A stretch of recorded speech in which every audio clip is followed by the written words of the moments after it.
warahmatullahi wabarakatuh. Waalaikumsalam warahmatullahi wabarakatuh. Yang terhormat Bapak Andika juga sebagai PD dan teman-teman peserta. Di sini kelompok kami akan mempresentasikan tentang manajemen kurikulum. Sebelumnya perkenalan terlebih dahulu, saya Dia Idris Awalia dengan NIM A664. Saya Amelia Musna dengan NIM 063. Saya Sofia Rahman dengan NIM 062. Saya sebelum materi utama akan menjelaskan rekan saya.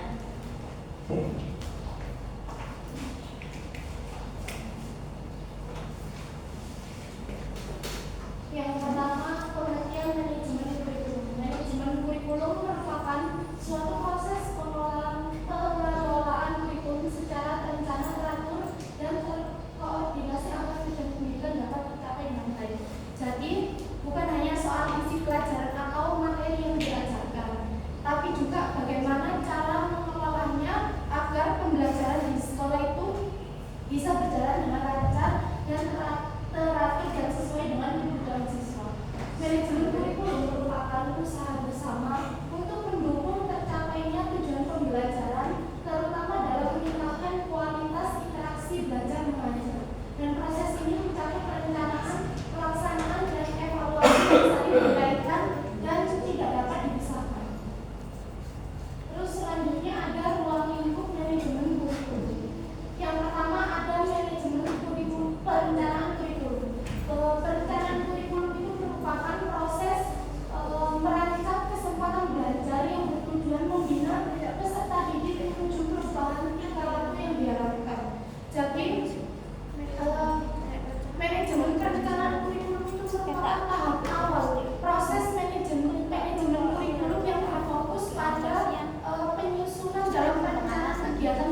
disesuaikan dengan nilai dan filosofi pendidikan yang berlaku di masyarakat. Misalnya, menumbuhkan sikap jujur, tanggung jawab, dan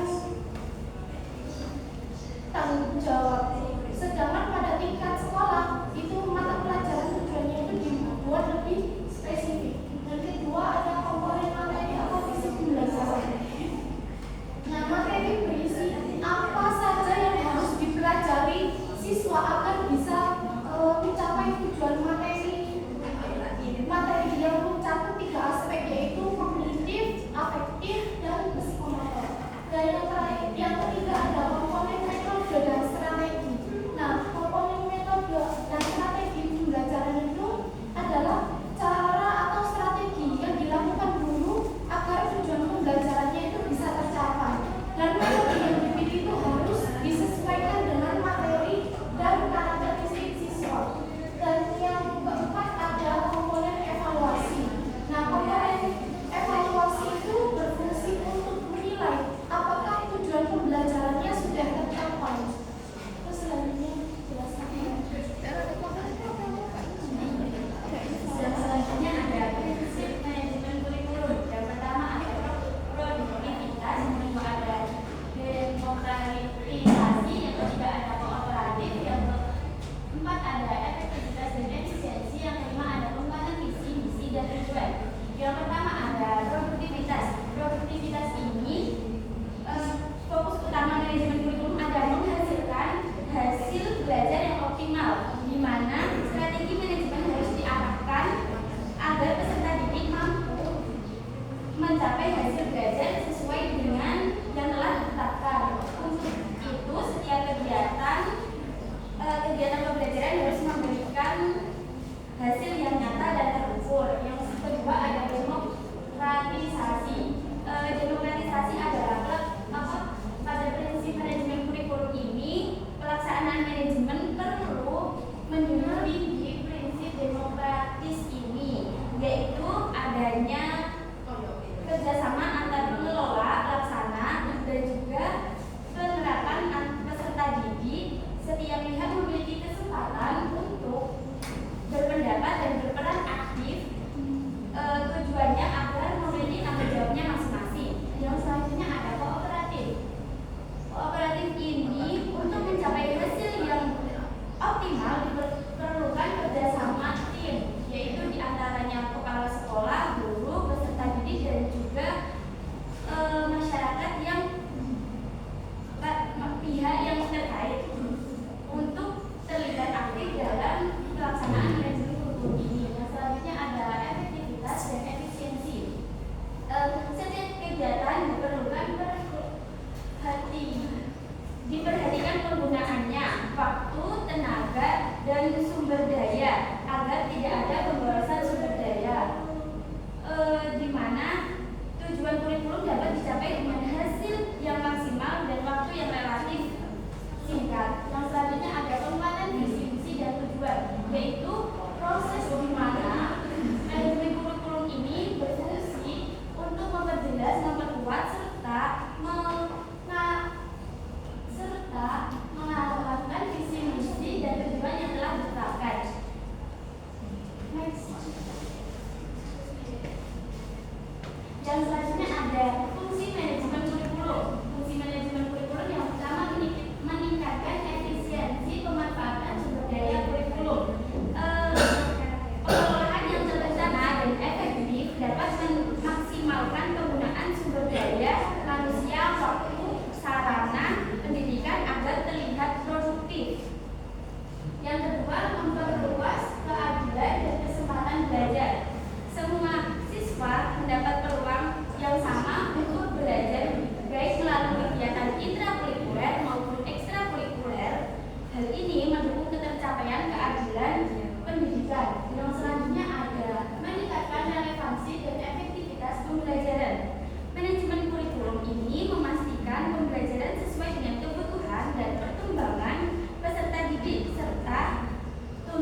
dengan jelas.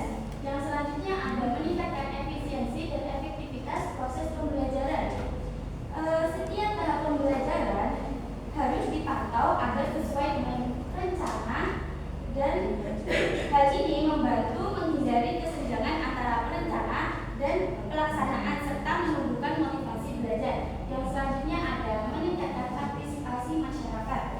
Manajemen kurikulum yang baik juga melibatkan masyarakat secara aktif, terutama dalam penyediaan bahan ajar, media ajar, sumber belajar, maupun dukungan terhadap kegiatan yang akan dilakukan dalam pendidikan tersebut. Hal ini penting agar kurikulum selaras dengan karakteristik dan kebutuhan peserta didik. Yang selanjutnya ada tahap manajemen kurikulum. Tujuan utama manajemen kurikulum adalah memastikan proses pembelajaran berjalan optimal dengan mengukur keberhasilan melalui pencapaian siswa, sekaligus memotivasi guru agar terus terencana dan menyempurnakan strategi pembelajaran. Pelaksanaan manajemen kurikulum ini di sekolah melakukan ada 4 tahapan. Yang pertama, tahap perencanaan. Tahap perencanaan ini merupakan tahap awal dalam manajemen kurikulum. Pada tahap perencanaan ini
pertama yaitu kesiapan guru. Guru harus memahami isi kurikulum dan penguasaan kompetensi dasar yang akan diajarkan. Selain itu, guru juga dituntut untuk kreatif dan inovatif dalam mengemas pembelajaran. Dan yang kedua yaitu sarana dan prasarana. Fasilitas yang memadai sangat mendukung kelancaran proses pembelajaran. Ruang kelas yang nyaman, media pembelajaran, serta sumber belajar yang tersedia akan membantu proses pelaksanaan kurikulum. Dan yang ketiga yaitu lingkungan belajar. Suasana belajar yang kondusif meningkatkan motivasi dan semangat belajar siswa. Lingkungan belajar bukan hanya fisik, kelas ataupun sekolah, tapi juga suasana psikologis antara guru dan siswa itu harmonis. Dan yang ketiga yaitu keterlibatan stakeholder. Pihak-pihak dari luar seperti masyarakat, orang tua, dan instansi terkait juga memegang peran penting dalam mendukung implementasi kurikulum. Kolaborasi ini akan memperkuat hasil belajar siswa. Contohnya itu dalam proyek P5. Di proyek P5 itu pasti akan melibatkan pihak-pihak stakeholder. Next. Dan yang selanjutnya yaitu evaluasi manajemen kurikulum. Evaluasi kurikulum merupakan kegiatan untuk menilai sejauh mana kurikulum yang dilaksanakan mampu mencapai tujuan yang telah dilakukan. Proses ini dilakukan untuk mengukur tingkat efektivitas dan efisiensi kurikulum sekaligus menemukan aspek-aspek yang masih harus diperbaiki atau disempurnakan. Evaluasi juga dimaknai sebagai penilaian terhadap kinerja pelaksanaan kurikulum yang memiliki 3 pokok buktian. Yang pertama itu evaluasi tidak dapat dilakukan tanpa terlebih dahulu memahami tujuan yang ingin dicapai. Dan yang kedua yaitu evaluasi untuk menilai pencapaian tujuan perlu ditelaah berbagai kegiatan yang sudah dan sedang dijalankan. Dan yang ketiga yaitu evaluasi harus menghasilkan kesimpulan yang didasarkan pada kriteria yang jelas. Menurut Hamid Hasan 2008, dalam bukunya evaluasi kurikulum ada beberapa tujuan penting. Yang pertama yaitu menilai kualitas kurikulum, dan yang ketiga mengidentifikasi masalah, dan yang terakhir menjadi dasar pengambilan keputusan. Yang pertama menilai kualitas kurikulum. Ini bertujuan untuk mengetahui apakah kurikulum yang sedang diterapkan telah sesuai dengan standar pendidikan dan kebutuhan peserta didik. Dan yang kedua yaitu mengidentifikasi masalah, yaitu dimana untuk menemukan kendala atau hambatan yang terjadi dalam proses penerapan kurikulum. Dan yang ketiga yaitu menjadi dasar pengambilan keputusan sebagai landasan dalam melakukan revisi, penyempurnaan, dan atau pengembangan kurikulum yang akan datang.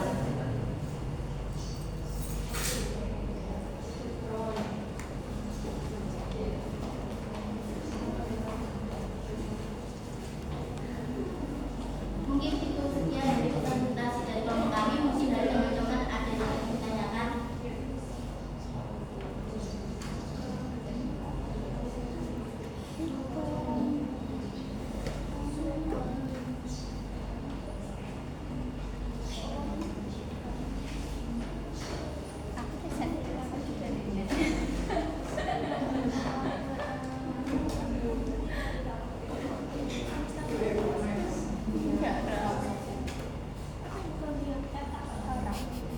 Mungkin dari teman-teman ada yang bertanya atau ada yang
jika teman-teman tidak ada yang bertanya,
bagaimana rekan-rekan dapat mengetahui bahwa kurikulum yang dilaksanakan itu harus dilakukan evaluasi, dan bagaimana kita mengetahui bahwa kurikulum yang direncanakan sudah terlaksana dengan baik.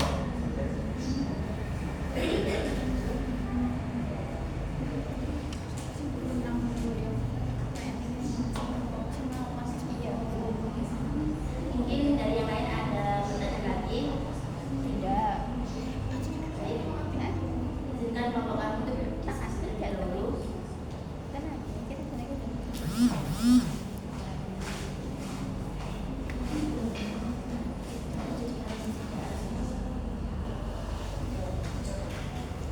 Baik, dari kelompok kami akan menjawab pertanyaan dari Mbak Putri dan Mas Komdan. Saya bacakan terlebih dahulu. Pertanyaan dari Mbak Putri itu, kapan tahap evaluasi manajemen kurikulum itu dilakukan lebih tepatnya? Bagaimana proses evaluasi konkretnya ketika dilaksanakan di sekolah, dan berikan satu contoh kemudian langkah perbaikan seperti apa yang dapat diambil. Dan yang kedua itu pertanyaan dari Mas Komdan. Dalam manajemen kurikulum itu, siapa yang bertugas untuk merencanakan, mengimplementasikan, mengevaluasi, dan menilai? Jika kurikulum tidak terlaksana, apa dan bagaimana yang harus dilakukan? Bagaimana mengetahui kurikulum itu harus dilakukan evaluasi? Dan bagaimana kita mengetahui bahwa kurikulum yang direncanakan sudah terlaksana dengan baik? Untuk pertanyaan dari Mbak Putri akan dijawab oleh saya. Baik, yang pertama, kapan tahapan evaluasi manajemen kurikulum itu dilakukan? Tahap evaluasi itu dilakukan setelah kurikulum diimplementasikan dalam kegiatan pembelajaran, baik di tengah atau evaluasi formatif. Itu dilakukan selama proses pelaksanaan kurikulum, misalnya setiap akhir semester atau setelah program tertentu selesai. Terus maupun di akhir periode pelaksanaan atau evaluasi sumatif itu dilakukan setelah 1 tahun ajar berakhir untuk menilai keseluruhan efektivitas kurikulum dan pelaksanaannya. Terus yang kedua, proses evaluasi konkretnya di sekolah itu, yang pertama ada perencanaan evaluasi. Itu menentukan aspek yang akan dievaluasi, misalnya capaian belajar siswa, efektivitas pembelajaran guru, kecukupan sarana prasarana, dan keterlibatan masyarakat.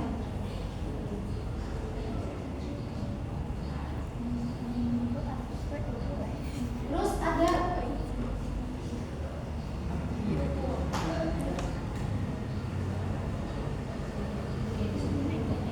contoh konkretnya di sekolah, misalnya di SDN 1 dilakukan evaluasi terhadap pelaksanaan kurikulum merdeka. Dari hasil evaluasi semester ganjil ditemukan bahwa banyak guru belum memanfaatkan proyek penguatan profil pelajar Pancasila dengan baik, dan hasil observasinya itu menunjukkan pembelajaran masih berpusat pada guru bukan pada siswa, dan nilai kreativitas dari kolaborasi siswa itu belum meningkat signifikan. Dan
pusatnya atau dari atasannya itu ada administrator pendidikan pusat. Itu misalnya seperti Kementerian Pendidikan. Perannya itu sebagai perencana dan menyusun kerangka kurikulum. Pada bagian di sekolah itu ada kepala sekolah, itu sebagai manajer atau penanggung jawab di sekolah yang bertugas untuk mengorganisasi, mengawasi, dan memastikan implementasi kurikulum di sekolah berjalan sesuai dengan standarnya.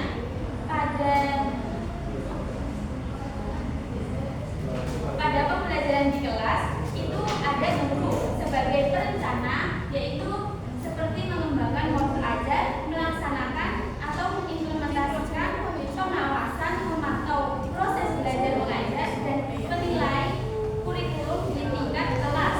Guru juga berperan sebagai pengembang kurikulum di kelasnya sendiri, misalnya menyesuaikan materi dan metode yang dilakukan pada kelasnya tersebut. Yang selanjutnya, jika kurikulum tidak terlaksana, apa dan bagaimana yang harus dilakukan? Jika kurikulum tidak terlaksana atau pelaksanaannya tidak efektif, tindakan yang harus diambil adalah melakukan analisis mendalam dan intervensi perbaikan. Seperti penyelidikan secara spesifik mengapa kurikulum tidak terlaksana, apakah karena kurangnya sumber belajar, kurangnya pelatihan guru, atau ketersediaan isi dengan kebutuhan siswa, atau masalah manajemen kepemimpinan. Selanjutnya, memeriksa kembali proses pelaksanaan di lapangan atau di kelas melalui supervisi atau monitoring. Yang selanjutnya,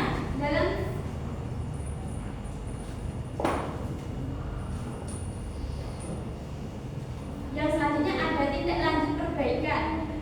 Setelah diselidiki, susunan dan pelaksanaan rencananya ditindaklanjuti. Misalnya seperti apabila kurangnya pelatihan guru, mengadakan pelatihan guru. Apabila sumber dayanya yang kurang, itu menyediakan sumber daya yang memadai atau yang dibutuhkan.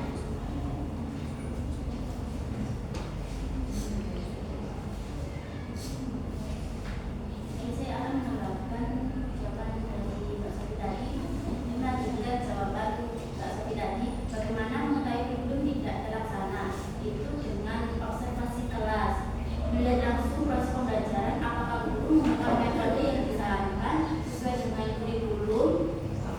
Terus yang kedua itu manfaat guru dan siswa melalui identifikasi atau tantangan di lapangan. Dan yang ketiga itu analisis, memeriksa dokumen pembelajaran seperti modul ajar yang telah disusun oleh guru. Dan yang terakhir yaitu asesmen, mengukur kesiapan dan capaian awal siswa untuk mengetahui apakah ada kesenjangan besar yang mengidentifikasi kurikulum tidak sampai ke siswa. Terus mengetahui kapan kurikulum harus dievaluasi.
Waalaikumsalam.